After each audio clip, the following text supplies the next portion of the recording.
to Lesson 7. This lesson takes place on the Tsukuba Circuit in Japan. At roughly 2 kilometers in length, Tsukuba Circuit is relatively short. However, if you try for a record time, this circuit is a beast. The purpose of this lesson is not to break any records, it's to give you a good, relaxed look at the course. Again, you'll have plenty of time, so take it as slow as you like and drive cautiously. If you don't brake before corners to bring your speed down, you'll be off the track in no time, leading to disqualification. Once again, try to trace the ideal racing line displayed on the track. As you do this, consider what makes this the ideal line. Have a safe trip around this stylishly designed circuit where every corner, be it large or small, presents a unique challenge to the driver. Okay, good luck with your lesson.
Welcome to Lesson 8. Hopefully you got a good idea in Lesson 7 of what the Tsukuba Circuit is all about, because in this lesson you'll use a segment of that circuit. You'll practice cornering on a portion, beginning with the Dunlop Bridge down to the second hairpin corner. A hairpin corner is sharp and long, so controlling your speed is very important. When you near the corner, brake hard and bring your speed right down. If you go too fast, you'll deviate from the ideal line. Learn exactly when to apply the brakes in order to turn correctly and follow the racing line. The racing line is an out-in-out manoeuvre as described in previous lessons. Try to remember the term clipping point, which is the spot at which the car runs closest to the inside of the corner. Also, remember the term understeer. This is when the car fails to respond to steering correctly as a result of failing to reduce speed sufficiently. So then, best of luck with your lesson.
Welcome to Lesson 9. For this lesson, you'll be driving through an old Italian town filled with beautiful scenery. You'll learn how to handle consecutive corners at high speeds. An S-bend refers to right and left-hand corners that come quickly one after another. If you were an ordinary driver on the public road, you could take these corners by simply following the turns back and forth. However, steering hard to the left and then hard to the right prevents you from maintaining your speed. So, as a racing driver, you must skim the apexes of the two corners, taking a route that is as close as possible to a straight line. That way, you can easily negotiate the corners with a minimal amount of steering, and that will increase the speed at which you can exit the corners. So, anytime you come up against S-bends, use minimal steering and try to take the straightest line possible. The straighter the line, the more you can hit the accelerator and the faster you can get through the curves. Think of it in this way. Minimal steering can straighten out the most twisting of tracks. That's what you should take away from this lesson. Best of luck with this challenge.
Welcome to Lesson 10.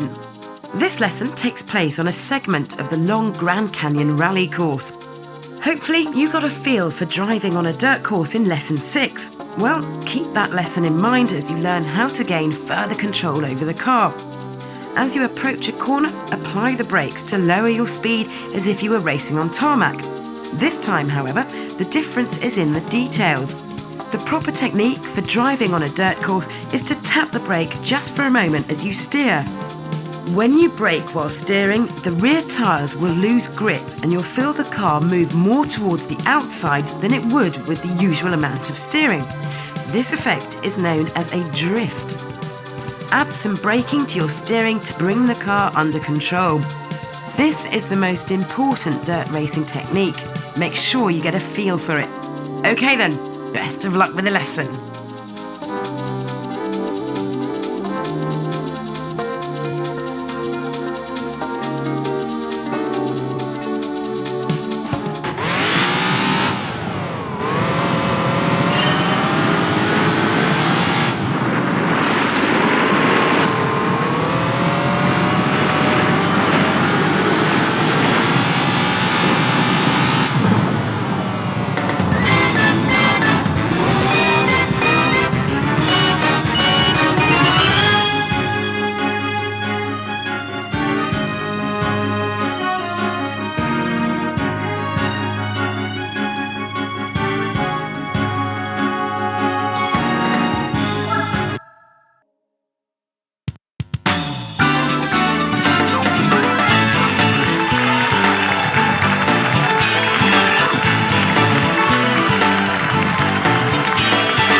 it's time for a coffee break.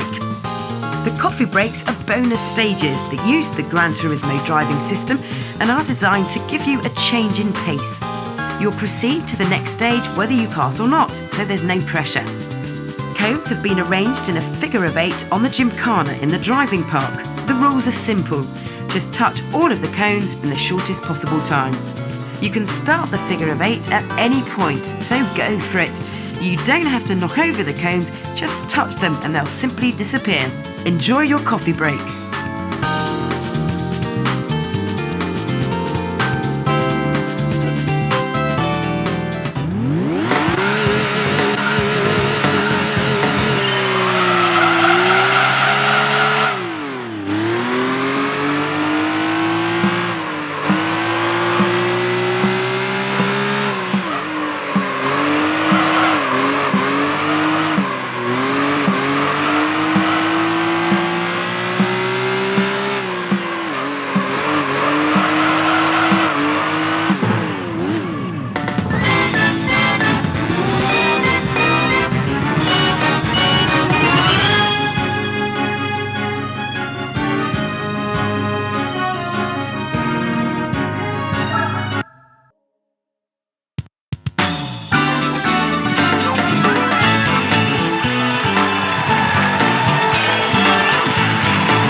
Welcome to Lesson 11. In Lesson 3, you practice braking on the straight of the Fuji International Speedway. This lesson is another chance to polish your braking skills, but with greatly increased speed. Now you can get a feel for full braking at much higher speeds than before. For a circuit racer, braking at speeds in excess of 200 km an hour is not uncommon. These are fierce speeds, and the distance required to bring the car to a stop after hitting the brakes is longer than expected. Use this lesson to ensure you don't miss the necessary braking point. Of course, the main principle is no different from Lesson 3. The trick is to remember a physical location that signifies the point at which you hit the brakes. If you follow this advice, you'll be coming to a stop in the correct position in no time. Best of luck with the lesson.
Welcome to Lesson 12. In this lesson, you'll learn how to drive through a series of corners on a different portion of Fuji International Speedway.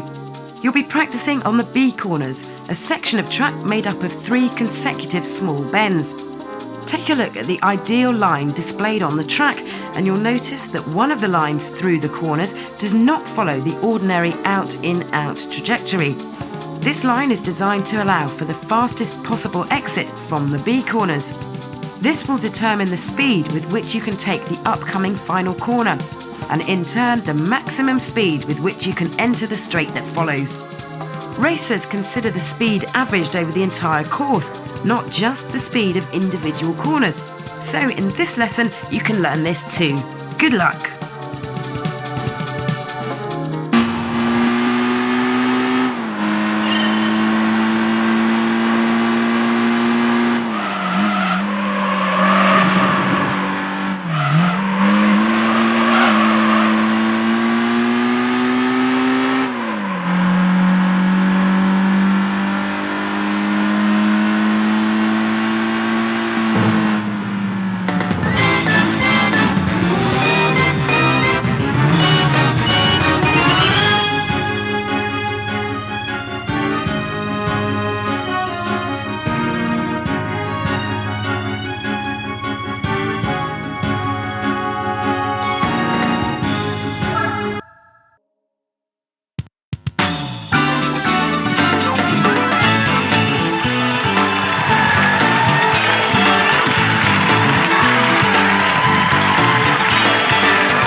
Nice work!